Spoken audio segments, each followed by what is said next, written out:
So here it is, guys. The day has come. I actually have Adolf Hitler's Walther PP, gold engraved with his initials, given to him on his 50th birthday, April 20, 1939. So just before the hostilities broke out in September of 39. Now, disclaimer, if you think this is clickbait, probably a little bit that's true, because this is a replica, an exact replica of Hitler's gun.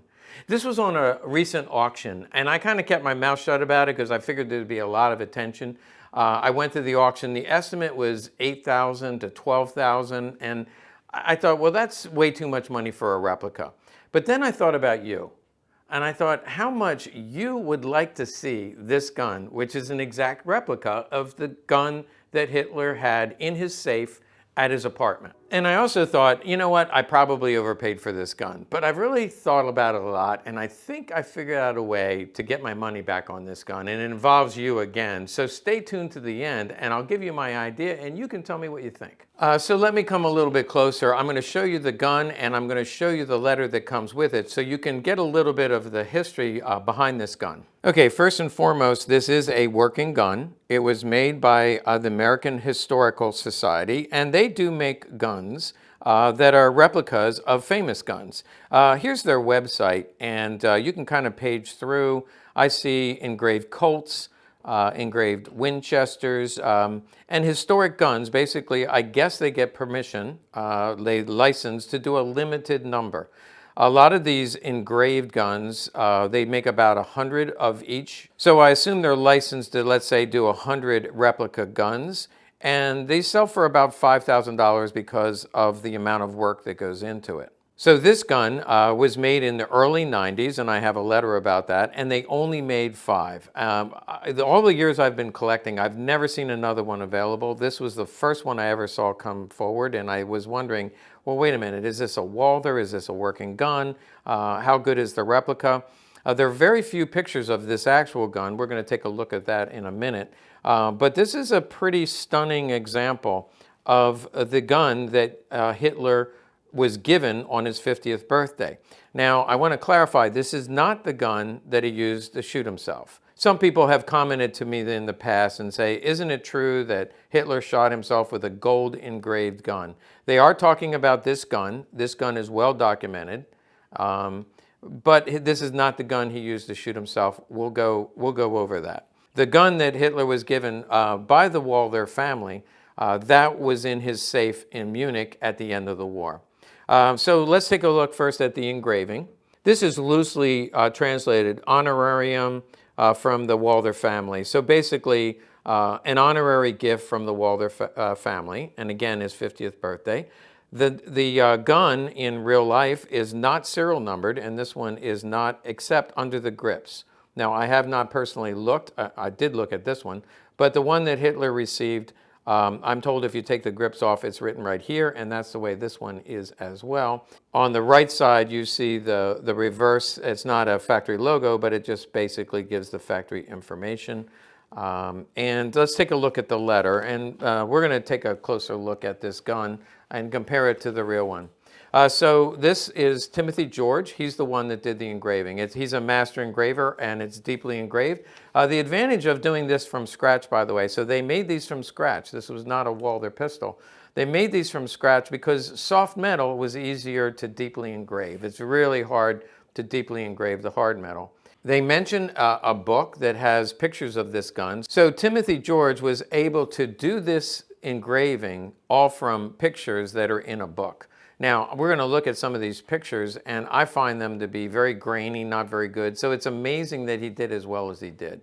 They're deeply engraved, 24-karat gold plated, ivory grips, and he carved them himself, and then he inlaid, so the initials AH are 18-karat gold, as well as the Walther banner.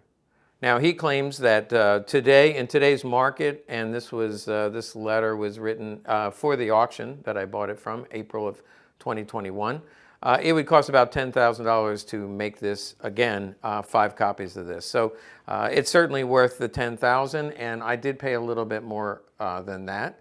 But as I said, I really wanted to show it to you. In fact, I was driven obsessively to get this gun just to do this video. In fact, my hope is this is our #1 watched video. Right now, our most watched video is a Springfield 1911 that was dug up, and we have 1.7 million. I'm hoping this will beat it. I'm sure it will. It's just a matter of time. It could be 20 years from now. But let's see if we can pass it around the world and let's get this views. So this is the gun, and I'm going to compare it to another deeply engraved gun from around the same period of time. But first, let's take a look at this compared to the original. This is about the best I could do. I found about a dozen pictures of just this left-hand side of Adolf Hitler's gun. So whoever owns it now is not allowing pictures to be taken. They're anonymous, and we're not sure where they live. There is rumors that it was bought at auction and went back to a collector in Germany. I don't know that that's true, but that was actually written in a paper that the buyer remained anonymous, and it was sent overseas, and I believe some people say that it's in Germany. You can see the level of engraving. This is a lot more simplistic than the detail here, but it's pretty darn good. Look at the safety, like a circular mark here, circular mark here. And if you watch my videos, you know that I say the reason they went from 90 degree to 60 degree is because this hits and chips the grip. Who would have known that Adolf Hitler's gun is chipped right where it's called the idiot chip. And here's a mistake on the replication. My theory is that Timothy George, who did this, he used a modern PP. I'll show you why I think that. He used an example of a modern PP to do like the basic architecture of this, and then looked at the pictures. Because this is a 60 degree, obviously that's a 90 degree. So Hitler's gun was probably first manufactured in 35, engraved much later, and then presented to him in 1939. So there's one mistake that was made. And here's a second mistake that was made.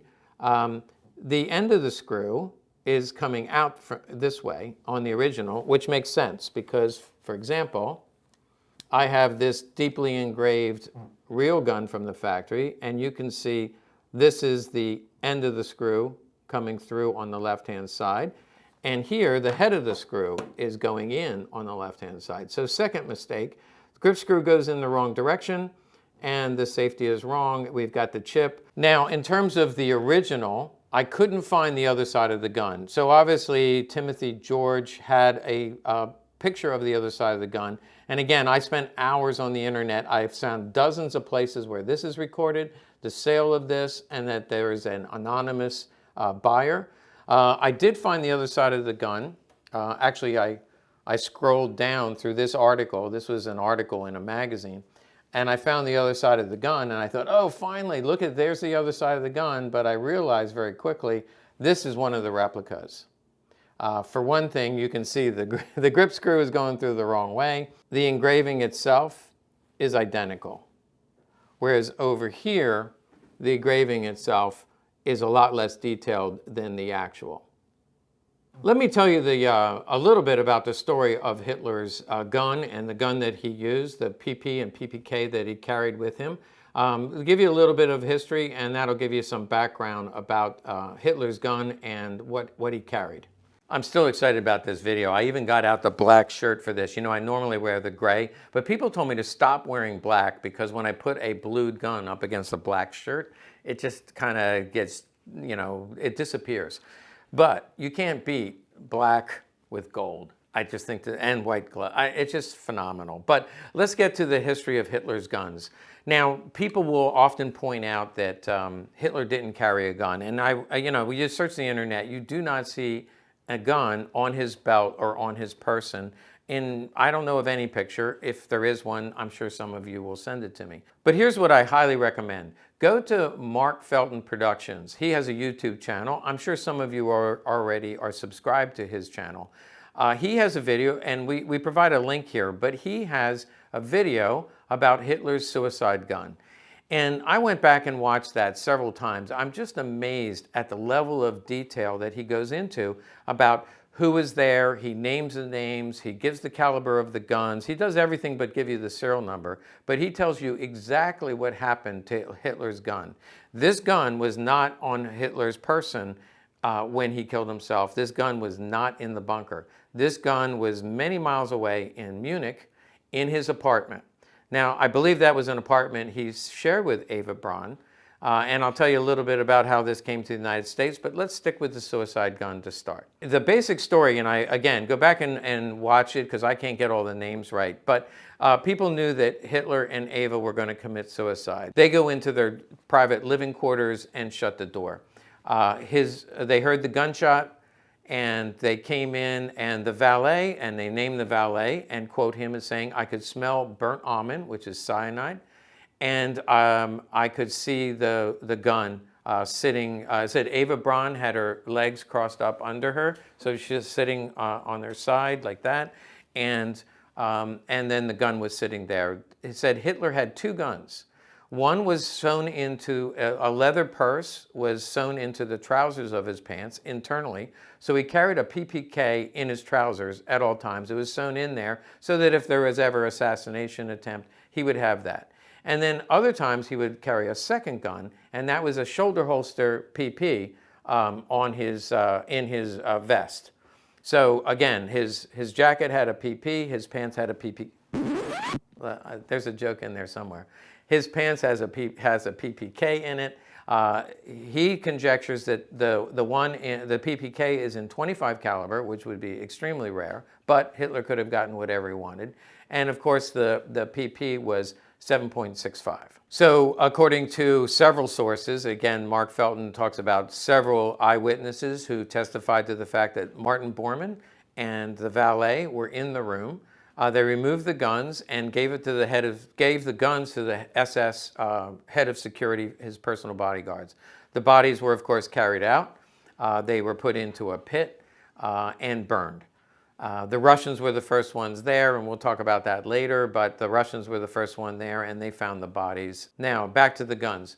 So the officer in charge, and again, they name him, he had the two guns, two SS officers.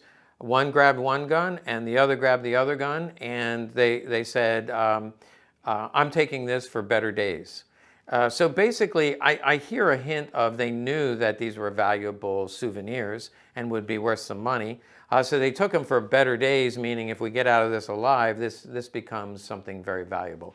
So the guy who grabbed, and again, he names the guy who, the SS officer that grabbed the PPK, he fled. Everybody's trying to get out of there because the Russians are coming. He's captured by the Russians and interrogated heavily, I would say tortured, where they got all this information. And lo and behold, in the early 1990s, that PPK shows up in the Kremlin. Now, the story is told that Stalin personally had the gun on his desk, and he would tell people, this is the gun that Hitler shot himself with. He'd been saying that for years. Stalin, of course, Stalin was not alive in the 90s, I know that. But Stalin had this, and then it just went into a Kremlin safe. He also had Hitler's skull. And I saw it on the History Channel way back when. It was like Lost History. And they showed the PPK. It was heavily damaged. They also showed Hitler's skull, which had a bullet hole in it. And so that went to the Kremlin. Nobody knew where it was until the fall of the Iron Curtain. So that kind of collaborates the story of the PPK that was captured. Well, the man was captured by the Russians. The PP, that guy names the officer. He runs toward the American lines. He knows he's going to get captured, and the gun's going to be confiscated. So he buries it, and they name the bridge. It says, by this bridge in Berlin, I buried it.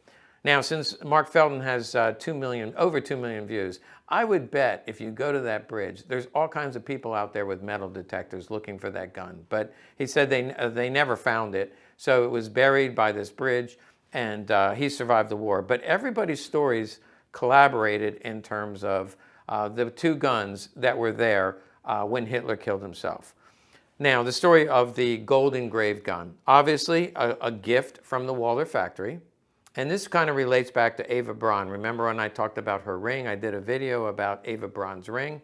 and that GIs looted the apartment and took her ring along with other things.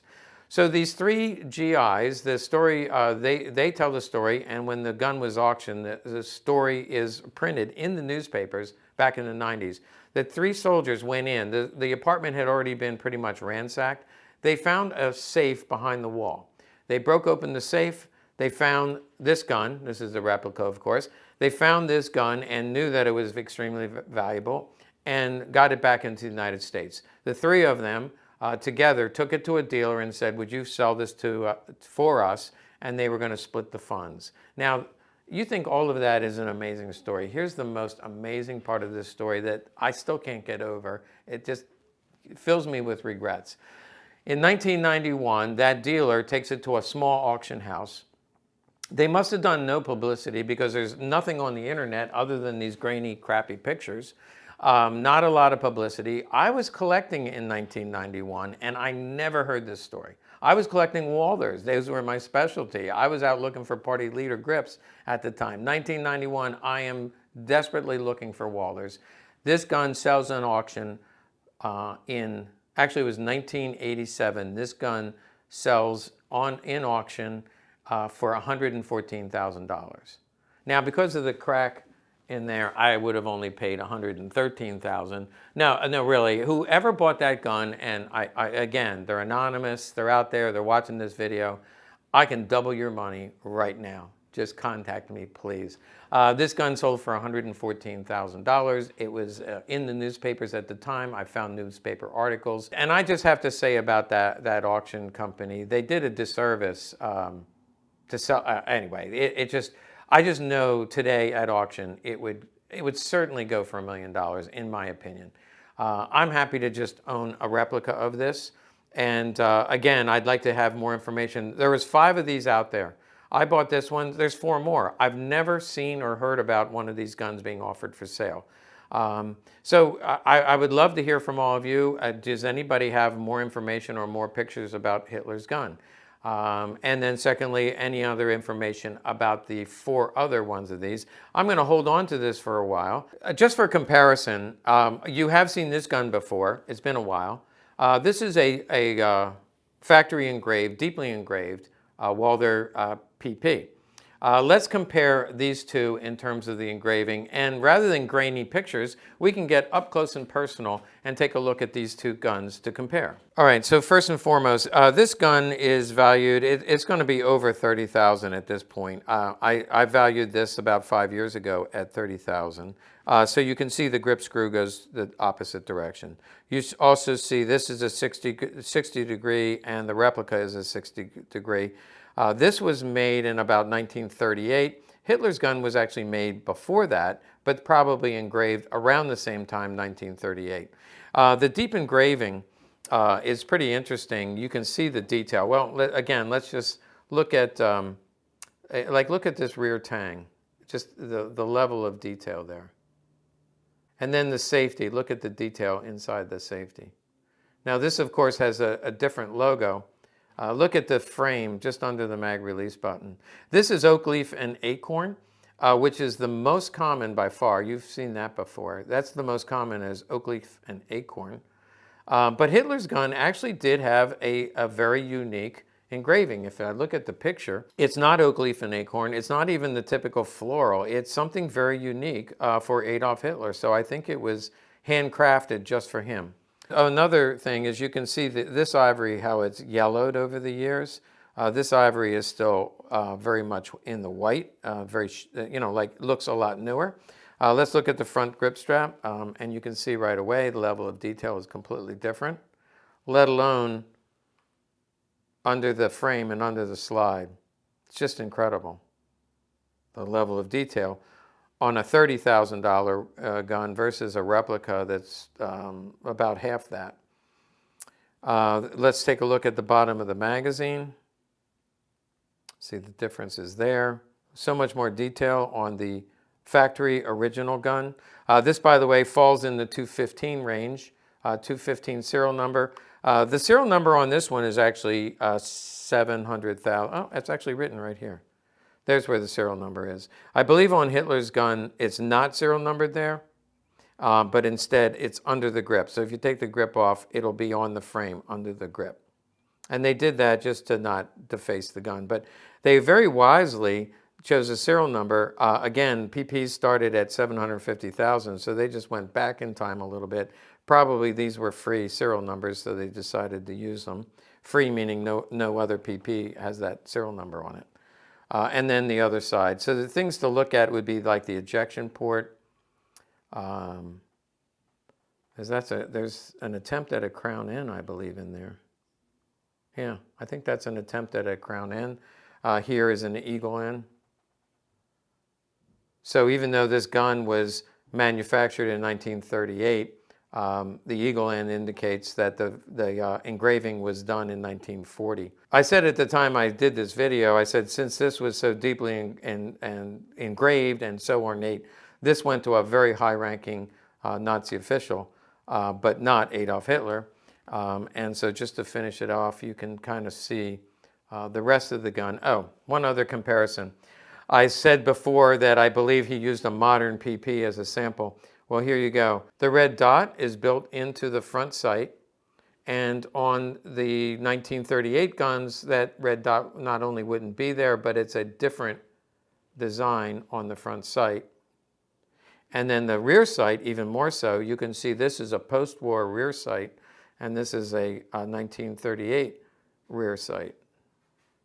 So you can see the difference is this.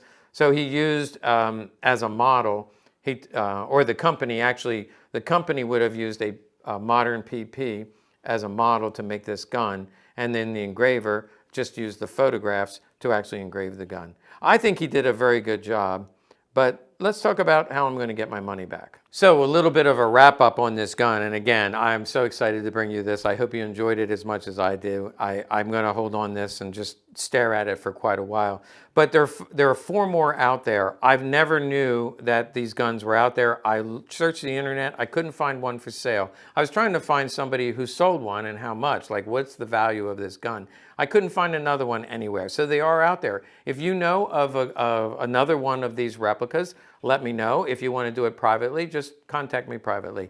And of course, if you have the original, contact me, guarantee I can double your money. Now for my idea. Now I say this a little bit in jest. I thought it was a funny joke, but the more I thought about it, I think maybe this is not a bad idea. You know, because this is not an original Nazi era engraved gun, I just wanted to see it and hold it and show it to all my friends.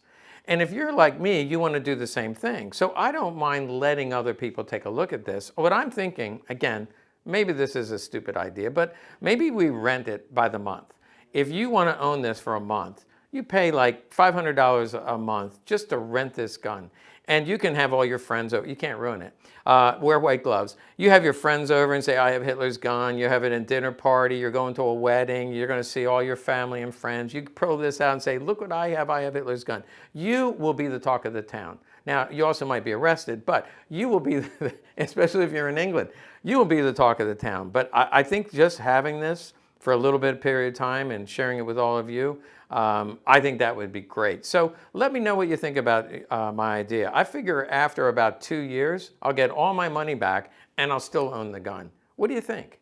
Hey, thanks for watching. Make sure you like and subscribe to our channel because we have a lot of fun videos coming your way.